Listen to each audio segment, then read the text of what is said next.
If you watched the Chinese military parade, that happened last week, right, you will see that China is no longer a weak country like it was known historically.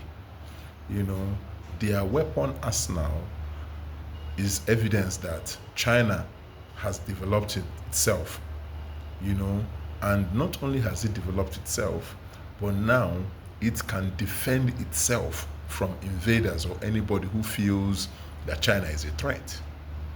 And why many people were mesmerized by the parade and how everything went in unison, let us also remember that it took them lots of hours, to be able to perfect, the parade.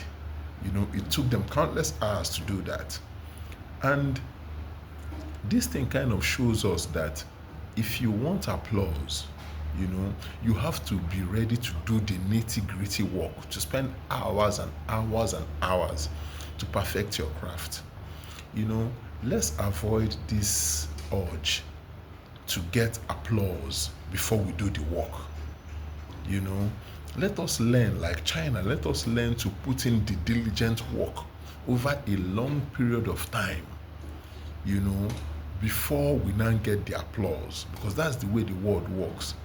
And let us defeat this desire, for applause before I begin work. I want to be recognized for what I'm doing when I've just only spent 1 week doing it, or I've just spent 1 year doing it, so I should get applause. Everybody should notice me.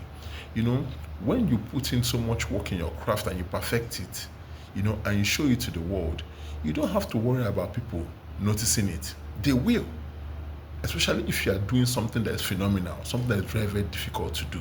So I think it's the lesson we should learn.